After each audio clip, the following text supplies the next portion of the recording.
Hello and welcome to Shot Culture, a brand new show on the brand new What Culture football channel where we talk about all the big issues heading into the weekend's football. I'm Adam Wilborn from What Culture, joined by Adam Cleary and Andy Murray to talk the big issues. Guys, welcome.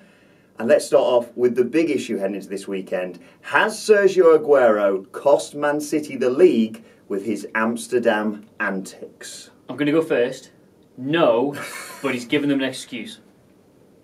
Because what is it, 2 months we think it's going to be now? 2 months, they estimated. An entirely avoidable... I mean, I don't think he should be banned from doing fun things in his spare time, but to end up in that kind of situation and potentially be out for, we think, 2 months, which is probably going to be most of the Christmas period as well, I think he's put a lot on his teammates now, and if they do drop a lot of points, then that's entirely the reason behind it. There's not many big games if you look from, say, right now into the 2 month period. There's a game against Arsenal, but I suppose that's not the games that they're necessarily worried about. It's those games where Aguero maybe would have been the difference with the smaller clubs just nicking that goal. I've got to say, when you're trying to win the league, they're all big games. Yes. You know, if you've got your eyes set on finishing mid-table, you can write some things off. You go, oh, well, you know, we'll learn from that, or we'll put that defeat behind us. You want to win the league. They're all big games. They're all must-win games. He's got 7 goals and 3 assists so far this season. To talk about the car crash, if you're unaware, it was in Amsterdam. It was Thursday night. He's travelling back to the airport from a Maluma gig, everyone's favourite Colombian singer. Yeah. Broken ribs, as we said, 2 months out. A big loss, Andy. Oh, a huge loss. I think they're quite fortunate in that they've got Jesus to come in. He's obviously started a lot of games up front with Aguero this season. But I think this season and what he showed last season before his injury, he's more than capable of leading the line on his own. If he picks up a knock, however, I would be very, very worried about them. You know, we talk about Man City, they've got so many good attacking midfielders. They've got guys like Bernardo Silva can't get on the pitch, but they've only really got those 2 forwards. And that's the problem they've got now is they've played some games with just Aguero, they've played some games with just Jesus. What do we call him? Jesus Jesus? I've never... He's whatever. Brazilian, so it's Jesus or Jesus. It's a hard Thanks change. for repeating that back to me. That was great. And they've played some games with them both. But now they've only got... If you think about it, they've got 3 striking options of one, the other, or both. They've now only got one option. They've got a lot of attacking midfielders. It's not just that they've lost one player.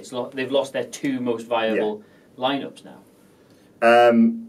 Another thing you mentioned there was the fact it is a preventable injury. They've just lost Benjamin Mendy to a cruciate ligament injury. That's nasty. April? That's it's not as big a loss as Aguero in terms of production and points won on the table and stuff, but they don't have another recognised left back, so their option now is to play Danilo there or throw someone like Sané back, which they did earlier in the season, which is a horrendous waste of his talents. Or just go, Fabian Delph can do it, can't he? Yeah, apparently. I mean, you saw that goal he scored last week. Obviously, he'll score more of those playing at left back. Scored it from left back. Yeah, he surely did. Lest you forget. But it almost adds up now for City because with all these issues, Benjamin Mendy now being out, Aguero, of course, now being out, and they face Chelsea this weekend in the evening kickoff on Saturday. From a neutral's point of view, I certainly don't want to sound like I'm being flippant about the injury. He's very serious. He's very lucky to have gotten away with only broken ribs. I think I read somewhere that they think a seatbelt saved his life, basically.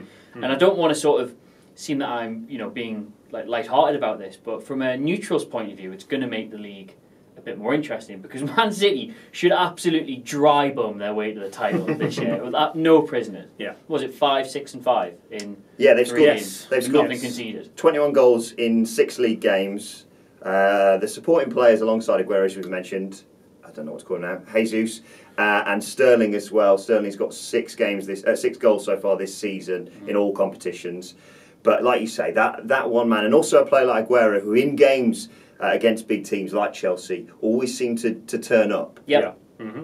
I think I've noticed this from trying to find a goddamn replacement in my FPL side this afternoon. Yeah, that's the main problem. That's the real problem with all this, is that you look at the other sort of strikers available, like Morata especially, Lacazette. They've got goals. They've found goals this season, but if you look at where they've got them, they've bullied the smaller sides. Like, no disrespect to teams like Stoke, but Morata could have had 5 or 6 against them, whereas he didn't get a sniff against Arsenal. And I think those teams have got a lot of these games coming up, so it's going to be difficult for Man City because he is the man who, regardless of who they play, gets to the high level and is the difference maker. It was annoying, yeah, because I'd always have Lukaku, and then if Tottenham were playing at home, I'd have Aguero. Yeah. If not, I'd have Kane. Let's talk about the match itself, though. Chelsea-Man City, Saturday afternoon. Eden Hazard likely to start. He's been missing, obviously, from the start of this season. David Luiz, though, suspended. And as you mentioned there, Morata really having to step up now because he is the new Diego Costa. The only Diego Costa now. Yeah, he's kind of the only shot they have. I mean, Batshuayi exists, but not really. Scored a very important goal. 5-3 or something like that. Yeah, he's one of those reserve strikers at a massive club, and you think, he's hopeless, and you think, actually, no, he'd walk into 15 other teams in this speed. They signed him for 20 odd million or something like that last summer. Back when 20 odd million was a fair whack to put out. Yeah. Before that became chump change, but it's a really interesting game, I think, now, especially with Aguero out. I do think that regardless of Aguero's injury, I think this might have been a game where Man City might play a bit more conservatively because they've been playing this system. They've just had Fernandinho plopped in the middle, and Silva and De Bruyne and all these amazing attacking players. But that's going to cause problems against teams like Chelsea who might want to come along and try and control the game. So I don't know if it'll alter their game plan too much. It will make a difference, obviously, because as much as I love Jesus, he's not the player Aguero is at this stage in his career. And Morata's interesting. Obviously had a fantastic game last weekend. Scores goals wherever he goes. He played very little minutes for Real Madrid last season, but still scored a bucket load. If you were to ask me for a result, I have no idea what to tell you. Are you going to ask him for a result? Might as well. I will go... I think there'll be goals in this. I'll go 3-2 to City. It's interesting saying it might alter Manchester City's game plan. It probably won't alter Manchester City's game plan. It sure as hell going to alter Chelsea's. Oh, yeah. Because all of a sudden, if they've lost their most direct goal threat, all of a sudden Chelsea will probably go from thinking, well, we need to keep this tight, we might nick it by the odd goal, thinking, you know what, let's just get at them. We're not going to open ourselves up too much at the back. I mean, they are missing their quote-unquote best centre defender. Yeah. But I think for Chelsea now, if the league's a serious ambition for them, they've got to look at this. This is the biggest rivals for the title, missing their best player.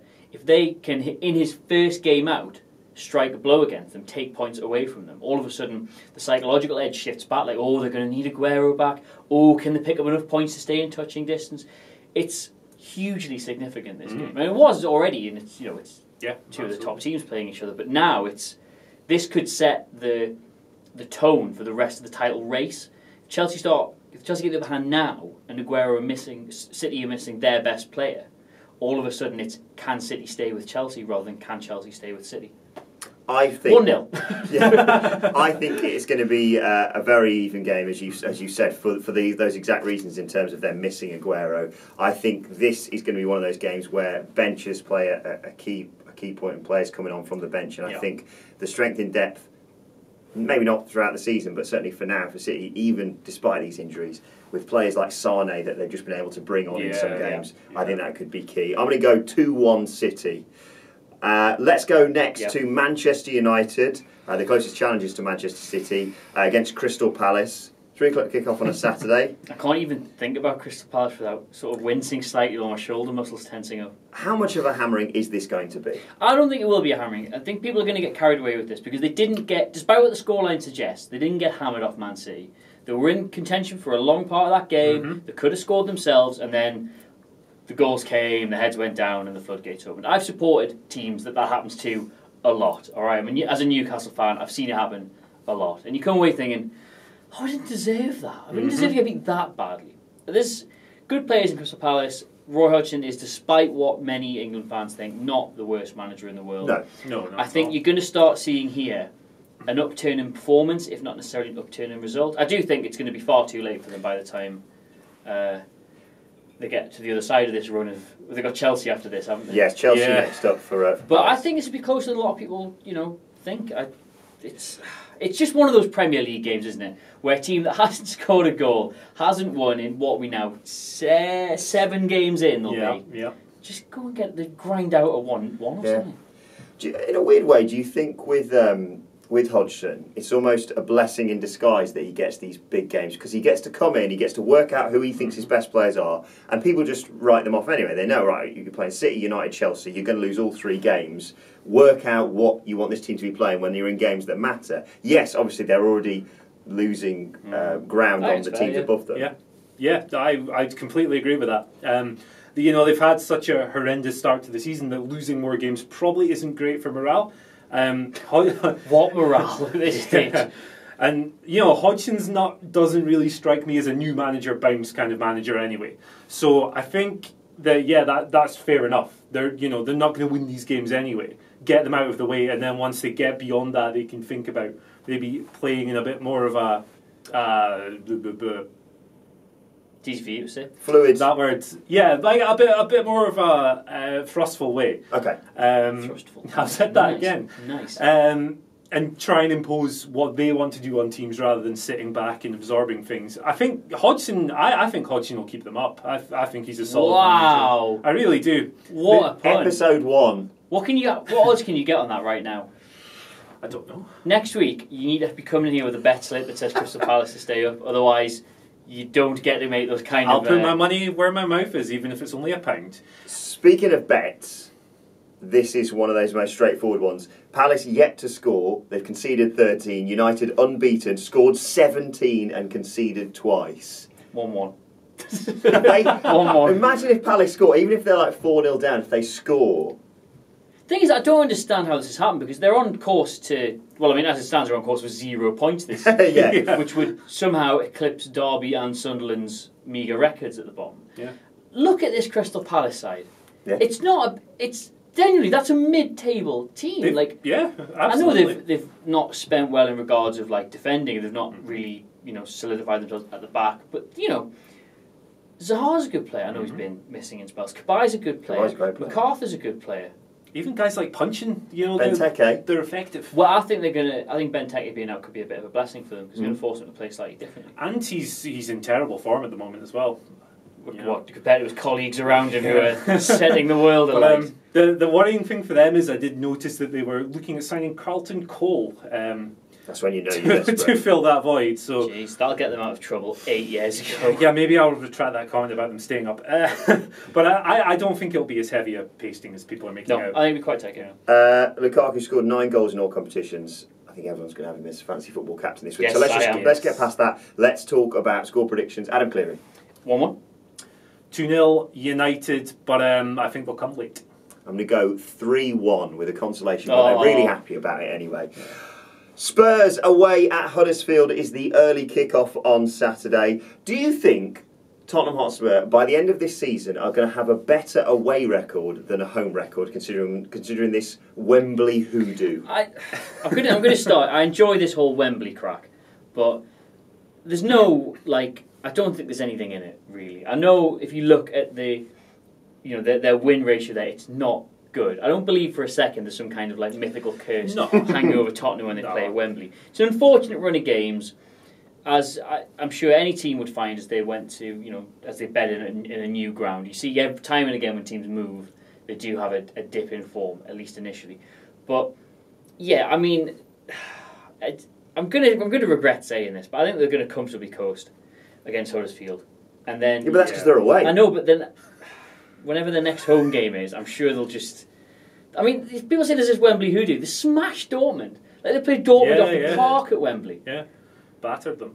It's kind of like the observation your dad comes out with when you're sitting watching Match of the Day on Can't Saturday play at Wembley, then, boys. Can't play there. Yeah, it's one of these nonsense little hoodoos that people just latch onto. And obviously, a team are going to this new stadium, they're not as familiar with it. There is a little bit of a psychological hump to overcome. Yeah. But a group of professional football players should be able to overcome that within a few games.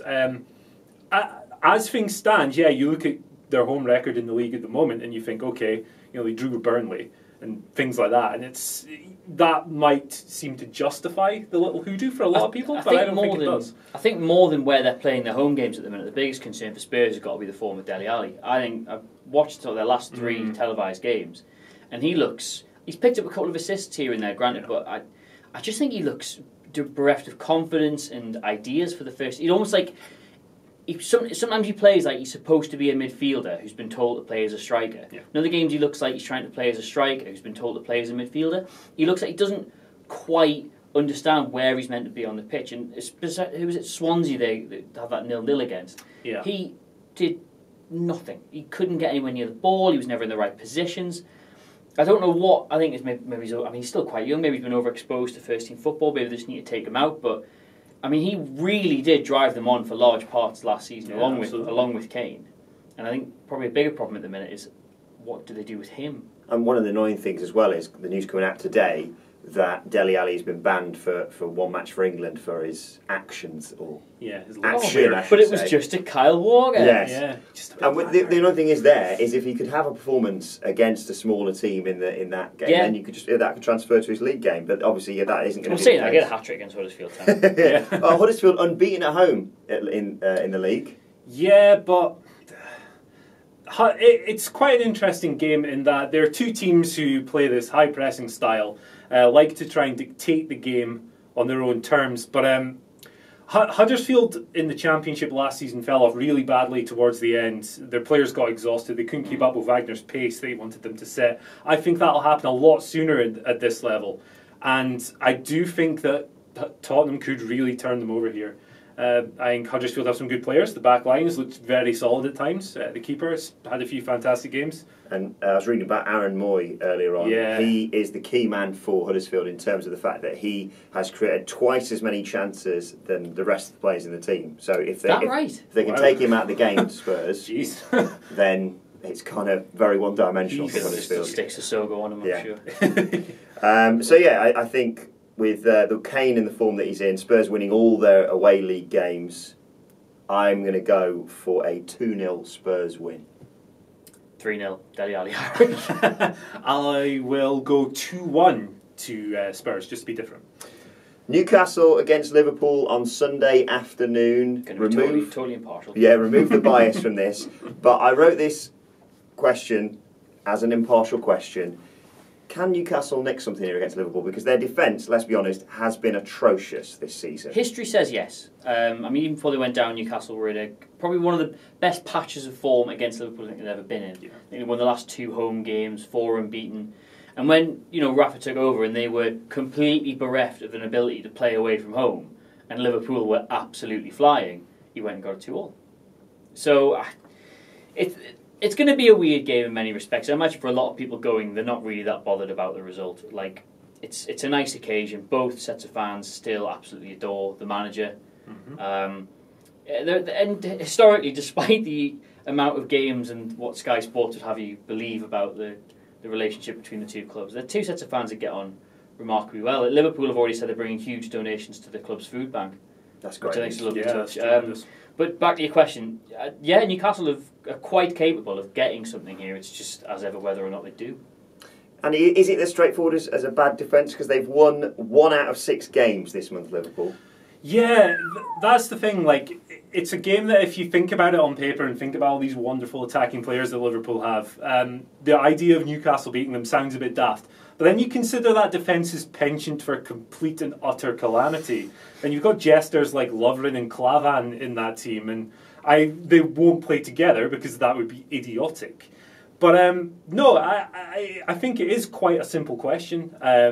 It depends what Newcastle are able to create to exploit that. Mm-hmm. Because, like, the Newcastle side, it's not a team of great passers. There's Mikel Merino's having a tremendous season in central midfield. Jonjo Shelvey won't play. He's a good passer of the ball. He'll be on the bench. I think he might. I guess depends. I think on if you look at the impact he had, I think because genuine shout he could play all 3. Watching that game against Brighton last week, he did really have an impact coming on, and whether that signals that he comes off the bench again or whether they start with him. I think Andy's right in saying it's not been a team of great passers this season, but the amount of goals they've scored from great crosses, absolutely, whether set pieces or in open play, and Liverpool's complete in it. They see a ball coming through the air, and they all just scream at each other. The good news is they've got a really commanding goalkeeper behind them. What's it doing? Why is it in the air? It's a real weakness for Klopp, isn't it? I mean, he put all his eggs in the Van Dijk basket, didn't get him in the summer. He didn't have a plan B, and now he's left with bloody Lovren. So it was funny reading from some Liverpool fans earlier on this week when they got that draw at Spartak Moscow, and I saw some people saying like, "Yeah, Moscow, they're a tough place to go." And United go there and score 4. Yeah. I know it was the same team, but still. It's a long trip. 2 big returns in this game: Mitrovic and, perhaps more importantly, Sadio Mane. It's a bold claim. I think only one of those is likely to start the game, let's be honest. Although, again, like Rafa does like to tweak things tactically based on his opposition's weaknesses, and if he's considering just loading the box full of balls, Hossley's a great header of the ball, certainly controls it well, but I would imagine you're going to see Mitrovic at some point. Yeah, I completely agree with that. I don't think Dwight Gale would cause, as bad as that defence is, I don't think he's the type of player who's going to knock them off their game. I think there's a very strong chance you'll see Mitrovic, and that means there's a good chance that one team will end with 10 men. Score prediction? 2-0 to Liverpool. 1-1 to Newcastle. I know that sounds like a weird thing to say, but a 1-1 to Newcastle. I'm going to go 1-1 as well. I think Liverpool are going to concede late and point fingers as always. The early game on Sunday sees Arsenal host Brighton. Can Arsenal get back into the top 4 this weekend? What I'm going to say is we haven't had a properly banter result in the Premier League for a good few weeks now, and Arsenal being on television against Brighton. A good Arsenal fan TV moment. I thought it was going to be Arsenal on Monday because all the big teams won. Everything went pretty much to form. Set up perfectly. Arsenal versus Pulis on television. Here we go. And no, but I think Chris Hughton has a win away at the Emirates on his CV. He knows what it takes to go there and upset people. I mean, there's not really too much to talk about with this one other than Arsenal. A completely different Arsenal team got a good result in the week. Yeah, but I think it's called 100%. But Bate Borisov. Bate Borisov. Yes, 4-2. A mad game by most descriptions. But 3 games in 6 days for the Gunners. Is that something they can legitimately claim about, or is it 2017? No, I think if you look at the side they put out, it was mostly unrecognisable. Yeah, I know Giroud played, Mustafi played, but that was it. Wilshere played. He's not going to start in the league, is he? Do you two think that there is a chance that, even though nothing against Brighton, it's only Brighton, they start Sanchez, Ozil, and Lacazette? I'd be surprised if they don't. I would be surprised if they do. They're 7th in the league. Another week in which the teams above them move ahead of them is catastrophic from a PR point of view as well as a footballing point of view. That's what you get with Arsene Wenger, though, isn't it? His habit of doing just looking at the league table here, they could get leapfrogged by Everton in 14th this weekend. Okay, I know it's still quite tight, but the potential for them to drop down the table if they lose is, obviously not all the teams underneath them can win, but there's a potential for them to find themselves in the bottom half of the table if they get beat here. Yeah. And I think he's got to play his strongest side at every possible opportunity. And looking at Brighton, as much as we've said they've gone places and got results, you look at the fact that they've not got Glenn Murray, Bulldog is injured as well, and Hamed, as a result of last weekend, is suspended. Yeah, good. Yeah, dirty. Good. Lad. And Brighton not conceded many goals. They conceded less, or fewer, I should say, than Arsenal. Well this done. season. So, do you think they're going to be set up just to cling on? Maybe, hopefully. I think with any sort of side in Brighton's position in terms of financial clout and the players available to them, they're going to play the same sort of game plan that teams take to these bigger club stadiums. 100%. They're going to try and restrict what they do while trying to make the most out of the few little cracks of light they get. Score prediction? I just love the banter, mate. I'm going to say 2-0 to Brighton. I will go with a 0-0. I'm going to go 2-0 to Arsenal, despite everything. We're going to have to rattle through these. Okay. A lot of Saturday 3 o'clock kickoffs to go through. Bournemouth, Leicester, early relegation battle? Yes, absolutely. I think Leicester they looked a lot better than their performance should have made them look against Liverpool. I think Liverpool should have absolutely tied that up in knots well before the comeback looked on. They were unlucky not to get a point, certainly. They would have deserved it by the end of the game, but they look so bereft of organisation at the moment. I think we're going to see a managerial change there sooner rather than later. Yeah, couldn't agree more. I think Shakespeare did exceptionally well to recover from last season's calamity, and yes, Ranieri should have gone. I think he'll be out the door within the next couple of months. the narrative at the moment is that they're playing well but not getting the results. That quickly changes, trust me. yeah, it surely does. And Bournemouth, I think Eddie Howe is the way he plays football is very admirable, but I think he's done a really poor job of kind of adapting season by season and trying to progress that team forward. I read something somewhere that of all the players Bournemouth have bought since they moved into the Premier League, only like a tiny number, 4 or 5 of them have come from abroad. He's still implementing the same transfer policy of trying to buy, domestic players who are underutilised or perhaps undervalued, and trying to get a bit more out of them. And so forth. Yeah. So I think Bournemouth have got a big decision coming up about how serious they are about remaining, a power in this ridiculously opulent money-burning league. To be honest, the size of the club and everything, they might be happy just to drop back down and regroup and not take on too much debt. But is it another one of those ones for fans who are outside of Bournemouth to say, like, when you're looking at West Ham when they had Allardyce, and you say that they're doing fantastically well in the league, and their fans are saying we want to play a certain style of football? Is it like the reverse of that almost? Yeah, or maybe it's not play a certain style of football, be a certain kind of club. Yes. Yeah. Does this boil down very simply to just Jamie Vardy, Jermaine Defoe, who takes the chances? I think you're oversimplifying it, but Yes. but not without good cause. Score prediction, I'm going to go 1-1. I'll take a 1-0 to Leicester here. I think Bournemouth will win this. I think that's a 2-1 for me. Another Sunday game now, Everton versus Burnley. Oy. Lots of pressure mounting on Ronald Koeman. Lots. Yes. They are garbage. I mean, the money, what did they spend this summer? 140 million? 140 million, yeah. And you look at the players they've signed, your Rooneys, your Sandros, your Sigurdssons, great players, no pace. Mourinho said in the build-up or the post-match to when they played them, he said, well, why would they spend a lot of money if not for the top 4? And people were like, oh, typical Mourinho, up to his old tricks. He was right. Yeah. What the hell else do you throw that amount of money around? What, sitting mid-table? Yeah, precisely. You've got to be ambitious. You can't say they're trying to invest in the future either, because how old's Rooney? Sigurdsson's not exactly like a developing player. Like, with the exception, I mean, Sandro's 23. Mid-20s, something like that. It's quite, I think he's sort of a 23, 24. There's a couple of players they bought with an eye to the future, and they have obviously blooded a lot of youngsters, not entirely by choice.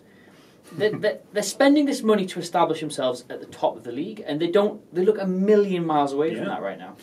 They have got a lot of injuries. Balassi, Barkley, Coleman, Jagielka all missing for this game. But they face a Burnley side who last season were awful on the road. Now have already got 5 points. If they Burnley win here, they've beaten their record of last season already. Yeah. It's this strikes me as the kind of game where one of Burnley's big ugly strikers is just going to nod one home from a corner, and that'll be it. Chris Wood's quite a handsome man, actually, I think. Is he? What you're saying about Bournemouth trying to become a different style of football club, Chris Wood is, comparative to the kind of strikers Burnley normally buy, quite dashing. Quite well sculpted. I think that's a step in the right direction for Burnley. More so than Johnny Walters, anyway. Yeah. Yes. Score prediction? I'll go with that 1-0 goal from a corner, Burnley. 1-0 goal from a corner, Everton. Ooh. I'll go 2-1 Everton in this game. Left on the camera. I'll restart it and then we can finish. Okay. Like Ralph, I just was very aware we'd be halfway through a point. We've only got 4 minutes left on the card. Oh, quickly now. Smash it. Where were we? West Brom versus Watford. Okay. Right, let's rattle through these final 3 games. West Brom versus Watford. Watford, a bit of a surprise package this season. I'm already asleep thinking about this, to be honest. Yeah. Actually, I owe Watford an apology. I tipped them for relegation at the start of the season, for no other reason than it just felt like one of those teams where it was like, that's about time now, isn't it? Like, they stayed up for 2 seasons, not really done anything in the transfer, and it was like, yeah, that'll be them dropping down. But they've been really good, I think. Looking for their 4th away win on the spin. 7 different scorers for them, so it's not like they've got one man who scores all the goals. Yeah, it's been a team effort. I like that Richarlison, the Brazilian player they brought in. Looks a I was saying that because I've seen it written down a lot. I'm like, Richarlison? I don't know if what I said was correct, but we'll go with it. Score prediction, I'll go 1-0 Watford. I will go 1-0 West Brom because Tony Pulis is a good guy. It's a Desmond for me, lads.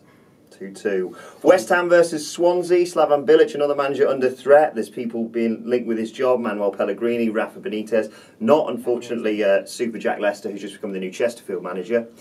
But he's in trouble. He's got a game like this against Swansea. This is one of those crucial games, no?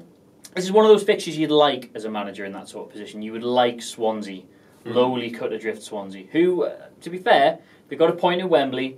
They were unlucky to get beat off Watford, I thought. They're not gonna roll over there, certainly, but I don't think Swansea have got it within them to post 2 good performances in a row. No, I think despite the defeat, it was a reasonably good performance against Watford. So I think they could be getting a doing, as you'd say. A doing. Is that how I speak? I think it's a doing. I don't think Swansea have enough going forward. I would like to say they do because Joe Hart is awful. I would like to say there's Tammy Abraham's in my fantasy league.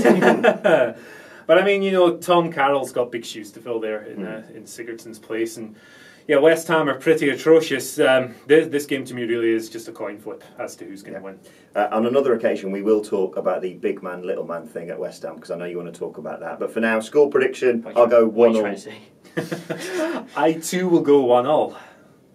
Just notice you got a little note there that you seem to have skimmed over. Renato Sanchez, I thought he was great. And I said he's absolutely ass. He stinks. Thoughts? Score prediction? 3-0 West Ham. Wow. And the big game of the weekend, Stoke versus Southampton. Not a lot to say about this game. It's the teams beginning with S Derby. That's about as well as you can hype that up. Stoke started pretty well, Saints pretty average. I've been disappointed with Southampton this season. They're one of those sides I really do like watching. Yes. And I've watched them a bit this season, and they've been absolutely dreadful. Yep. I think it'll come good for them eventually. They've got a good manager, they've still got good players. I don't know what it is that isn't clicking for them at present, but it's something. Yeah. Just struggling to score, really, aren't they? Aren't we all? Score prediction? 0-0. 2-0. I'm going to agree on a 0-0 there. Stoke. Oh. Whoa. Well, Spicy. that is Shot Culture for this week. Let us know your thoughts on all these games and all the big issues in the comments below. Make sure you like, share and subscribe. My thanks to Adam Cleary and to Andy Murray and to you for watching. Thank you very much for watching and we'll see you soon.